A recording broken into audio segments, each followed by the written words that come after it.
오늘 이 난방기가 약간 교란이 일어나서 좀 시원하고 서늘하고 추울 거예요. 그래서 짧고 굵게 한번 설교를 해보겠습니다.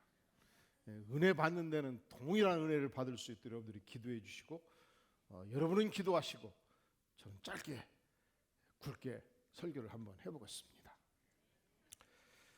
지난 120여 년 기독교 역사 속에서 존경받을 만한 걸출한 인물들을 하나님이 많이 보내주셨습니다. 그 중에서도 70년대부터 90년대까지 한국교회를 이끌어갔던 위대한 인물이 한경직 목사님이셨고 박윤선 목사님이셨습니다.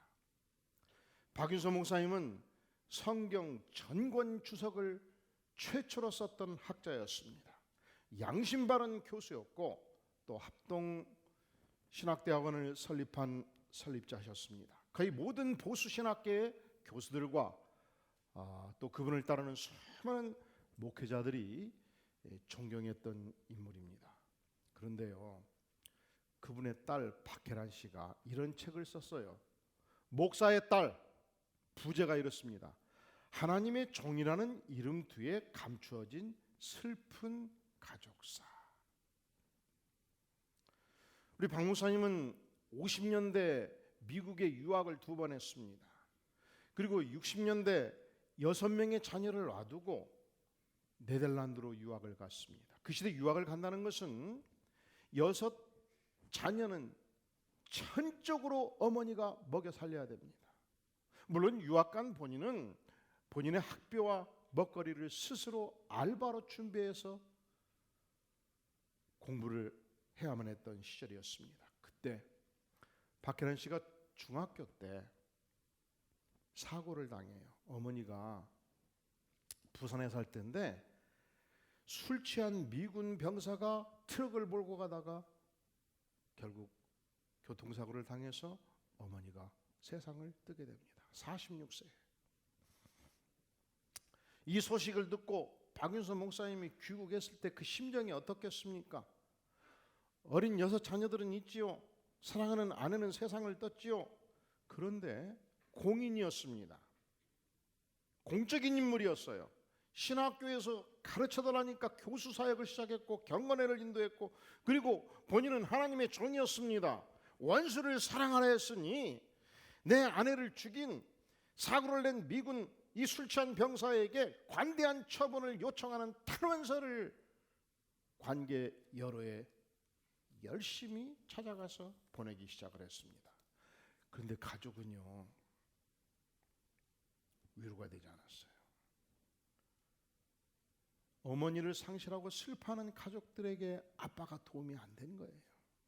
이렇게 쓰고 있습니다. 엄마를 잃고 슬픔에서 헤어나오지 못하는 당신의 자녀들을 품에 안아주지도 않았을 뿐더러 따뜻한 위로 한마디 없었던 그때 아버지는 당신의 선행이라고 여긴 그 일을 최우선순위로 삼았다. 그리고 이튿날부터 신학교에 출근하여 하나님의 종으로서 공무에 전념했다. 남겨진 가족을 위한 그 어떠한 것도 하지 않으셨다. 냉혈적 인간이라고 고발하고 있는 거예요. 하나님께만 충성했다고 고발하는 거예요. 남은 가족들에게는 너무 무관심하고 소홀했다고, 슬펐다고, 외로웠다고, 위로가 되지 않았다고, 아버지는 나의 아버지라고 볼 수 없었다고 고발을 한다는 말이죠. 항상 자녀들은 뒷전이었다는 말이죠. 여기서 왜 이런 현상이 일어났는가? 이 혼동 속에서 고통하면서 미국에 유학을 갔고 그리고 신학교에 다니면서 미국의 교수님들과 상담을 하면서 안 거예요. 첫째로 우리 한국의 기독교 안에 유교 율법주의, 공무 중심주의. 그래서 여러분 우리 목사들한테 가정을 희생해서 목회에 전념하라 이제 그 요구하지 마셔요.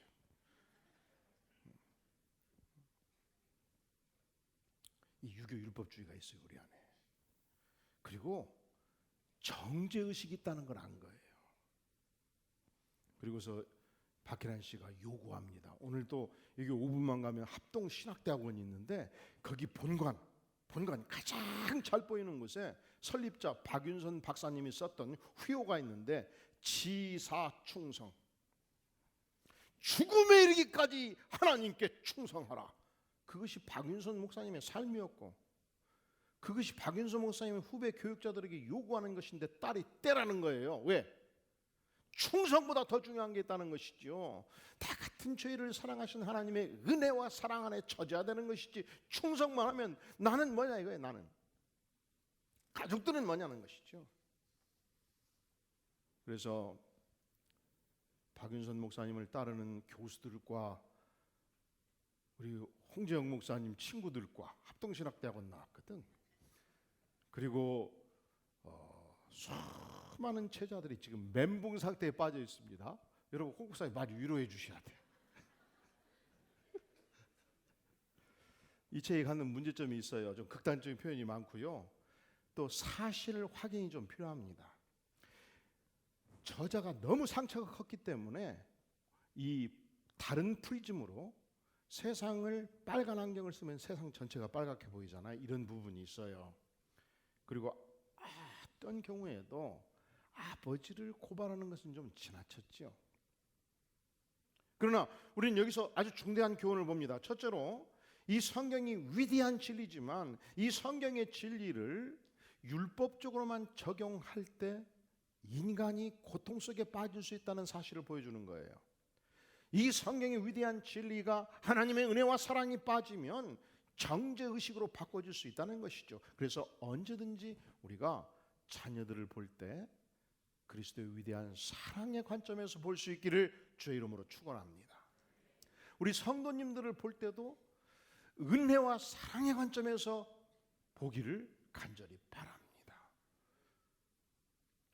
정장로, 최집사, 최권사, 권사가 돼가지고 그러면 안 되지 라고 외치지를 말자고요. 권사님도 좀 자유로우시기를 바랍니다.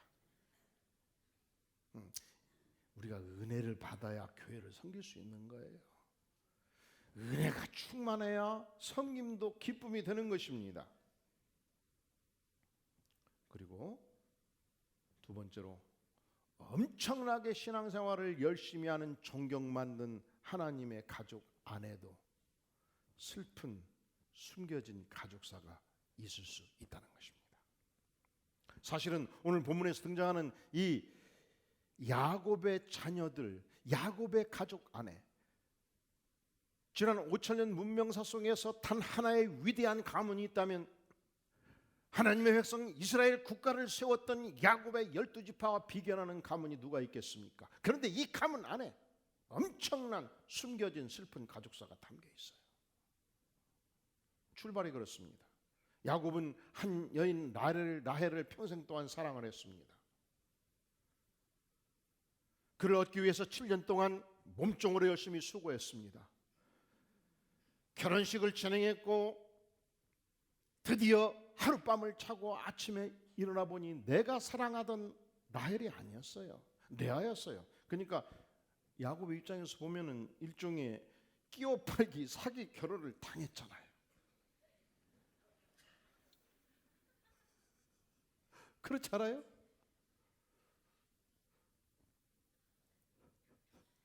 틀렸습니까? 사실이 그러면 어떻게? 그 결코 민권사님이 심은 게 아니에요. 사실이니까. 응? 그리고 반대편에서 레아의 입장에서 보면 레아는 아버지의 뜻을 따랐을 뿐이잖아요. 근데 평생 내가 사랑했던 남편으로부터 사랑을 받지 못했어요. 마치 집안의 식모나 씨바지와 같이 살았어요. 아무리 노력해도 그것을 얻을 수가 없었단 말이죠. 그러니까 절망과 좌절과 상처가 그 심령 안에 있었습니다. 그런데 하나님께서 이 여인의 고통과 괴로움을 돌보아 주셨습니다. 첫 번째 아들 르우벤을 하나님께서 주셨을 때, 여러분 32절을 보세요. 레아가 임신하여 아들을 낳고 그 이름을 누구라? 왜 그랬어요? 여호와께서 나의 괴로움을 돌보셨으니 이제 내 남편이 나를 사랑하리로다. 그는 아직도 아들을 낳으면서 하나님을 체험하면서 이 아들의 이름이 원래 아들이라는 뜻이에요. 르우벤의 이름의 원뜻은 아들이라 이 뜻이에요. 하나님이 나에게 이 루벤이라는 아들을 주시면서 나의 고통을 돌보아 주셨다는 것이죠. 그는 아들을 낳으면서 하나님을 체험한 것이죠. 그러니까 인간의 어떤 고통은 하나님을 체험하는 하나님의 희망의 출발점이라는 것을 보여주는 것입니다. 하나님께서 두 번째 아들을 또 주십니다. 그의 아들의 이름을 시므온이라고 하시죠. 이 시므온이라는 뜻은 한번 따라해 볼까요? 경청. 하나님이 들으셨다예요. 시므온을 부를 적마다 얼마나 이 여인의 가슴 속에 감격이 있겠습니까? 내가 부르짖어 기도할 때 하나님은 나의 기도를 들으셨다. 최경청, 김경청, 정경청, 이 경청을 부를 때마다 그는 이 아들을 낳았을 때 본인이 체험했던 하나님, 나의 부르짖음을 들으신 하나님, 나의 외침을 멸시하지 않았던 그 하나님을 다시 기억합니다. 그리고 셋째를 출산해요. 이름을 뭐라고? 레이. 이 레이라는 뜻은 하나됨을 의미해요. 연합을 의미해요. 그는 이 하늘 아래 함께 살면서 남편과 연합하기를 간절히 소망했습니다. 그 소망을 담아서 아들의 이름을 지은 거예요. 그리고 마지막으로 네 번째 아들을 또 낳습니다. 스트레이트로 아들 넷을 쫙쫙쫙 주신 거예요. 이 마지막 아들의 이름은 달라요. 35절, 그가 또 임신하여 아들을 낳고 이르되 내가, 그 다음 단어가 뭐예요? 내가, 그 다음 단어가 이제는. 과거까지는 지상에 소망이 있었습니다. 과거까지는 이 땅에서 내가 얻고 싶은 것이 있었습니다. 그런데 이제는 알았어요. 지상의 소망이 결국은 헛되다는 것을 알았어요. 여러분, 우리가 지상에서 꿈꾸는 그 모든 희망과 소망은 언젠가는 허무한 것이 될 것입니다. 우리가 지상의 생애를 마감할 때 우리가 꿈꾸는 그 모든 것들은 다 이 땅에 묻고 천상을 향해서 나아갈 때 그 꿈이 무슨 소용이 있겠습니까? 여기서 레아는 고백하는 것입니다. 내가 하나님을 만났고 그 은혜를 안았고 천상의 꿈을 보았고 하나님의 은총을 맛보았으니 이제는 지상의 소망을 포기하고 이제는 천상의 소망을 두고 이제는 하나님을 찬양하리로다. 우리가 언제 하나님을 체험합니까? 내가 부당한 대우를 받을 때, 정당한 평가를 받지 못할 때, 억울하고 분통 터지는 일이 있을 때, 지상에서 이 억울함을 내 스스로 극복할 수 없을 때, 그때 하나님의 품에 나아가면, 그분께 부르짖어 외치면 그분은 경청하십니다. 그분은 돌보아 주십니다.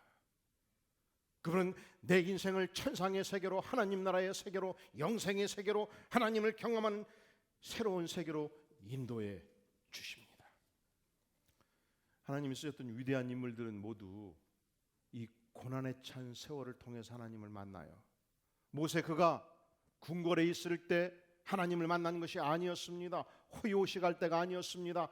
그가 40년 동안 광야 생활을 하면서 양치기 생활을 하면서 고난에 찬 세월을 보낼 때 그는 낮아졌습니다. 겸손했습니다. 하나님과 교통했습니다. 그때 하나님께서 그를 이스라엘의 위대한 지도자로 세우십니다. 다윗, 그가 현직왕 사울로부터 엄청난 핍박을 견뎌낼 때, 도피 생활을 할 때, 그가 아둘람굴에서 빚진 자, 환난당한 자, 고통하는 자 400명과 더불어서 고난에 찬 세월을 보낼 때, 그때 하나님의 은혜를 덧입고, 그리고 그 세월을 통해서 이 팔레스타인의 가장 강력한 다윗의 왕국, 하나님 나라의 왕국을 건설하는 능력을 형성시켜 주신 것입니다. 피에르 렌치니크가 쓴 책 중에 고아가 세계를 주도하다, 그런 책이 있어요. 약 300명의 위대한 역사를 창조했던 인물들이 대부분 고아였다는 거예요. 예컨대 프랑스 대통령 뽕피두, 루스벨트, 알렉산더 시저, 조지 워싱턴, 나폴레옹, 루소, 데카르트 등등. 여러분, 한 인생에 태어나서요, 가장 큰 시련이 뭘까요?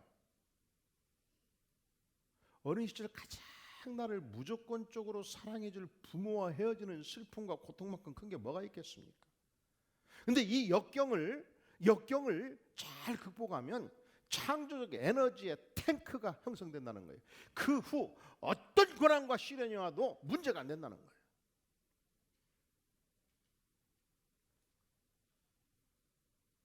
그런 거로 여러분이 인생을 살면서 슬픔, 고통, 아픔, 인생의 시련을 만날 때 담대하게 하나님께 나아가시기를 바랍니다. 하나님께 부르짖어 기도할 수 있기를 바랍니다. 하나님으로부터 창조적 에너지를 받을 수 있기를 간절히 바랍니다. 레아라는 여인, 비극적인 여인이에요. 그는 원치 않는 결혼을 했던 여인이에요. 그는 남편의 사랑을 받지 못했어요. 그러나 이 사건을 통해서 그는 하나님을 만났습니다. 하나님의 은혜를 덧입었습니다. 이제는 세상의 위로가 아니고 하나님이 주시는 위로, 하나님이 주시는 은혜, 하나님이 주시는 사랑 속에서 그 하나님을 찬송하리로다 인생으로 바꿔진 것입니다. 오늘 우리는 본문이 주는 소중한 깨우침을 얻습니다. 첫째로 우리가 고난과 외로움과 슬픔과 역경이 있을 때 그것은 하나님께 돌아오라는 위대한 사인이다. 하나님께 돌아오십시오. 하나님은 받아주십니다. 하나님은 만나주십니다. 하나님이 해결책입니다. 하나님이 언제든지 해답입니다. 자, 두 번째 깨우침. 우리가 하나님께 나아가기만 하면 됩니까? 아니죠. 나아가서 간절히 부르짖음으로 절규로 나아가는 것입니다.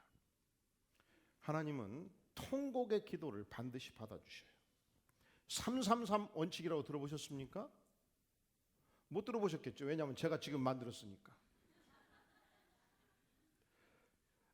에레미야서 33장 3절 원칙.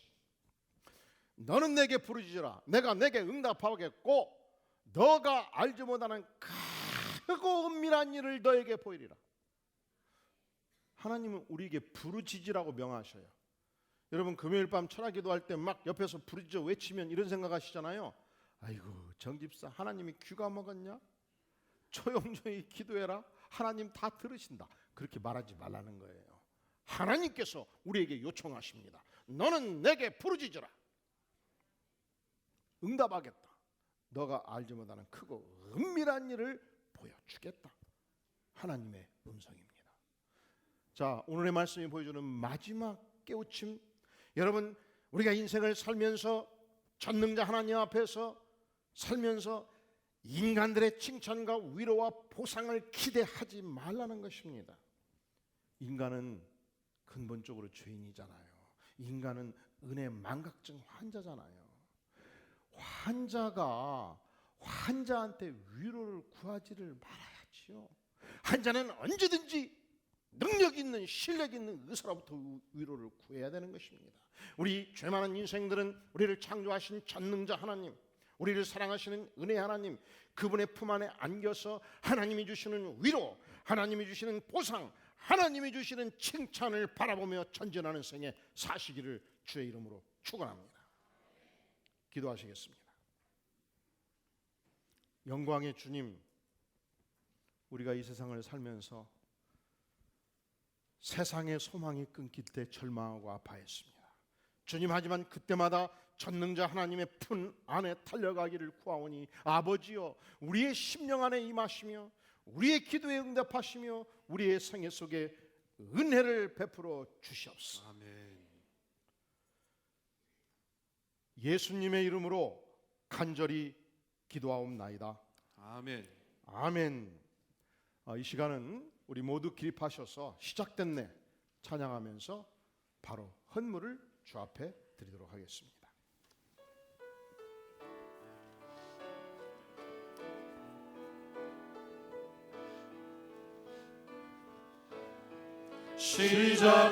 시작됐네 우리 주님의 능력이 나의 삶을 다스리고 새롭게 하네. 자유하네. 죄와 사망으로부터 나의 삶은 충만해.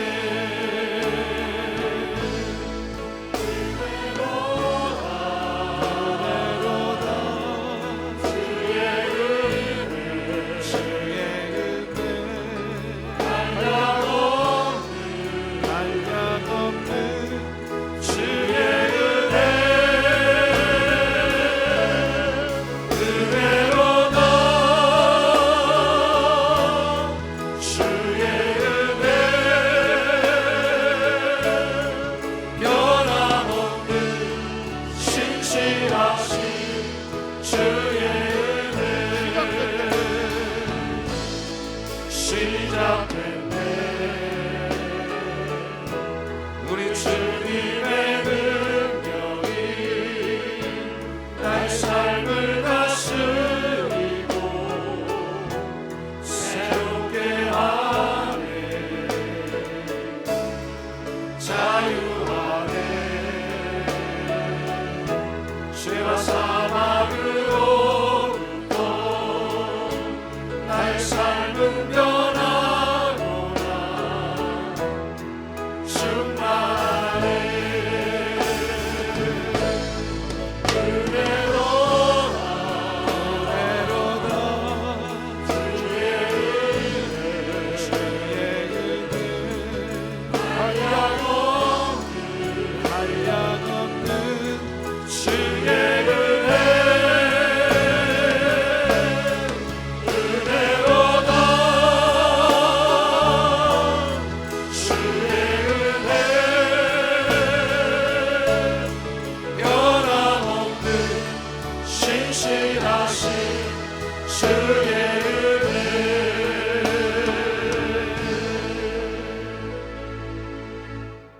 영광의 주님, 이 시간 정성을 모두어 나아가는 손길 주께서 은혜로 받아주시고, 또한 주님 부르짖어 기도할 때마다 응낙하시며 하나님이 주시는 보상과 은혜로 충만한 생애, 하나님을 찬양하는 생애 살아가게 도와주시옵소서.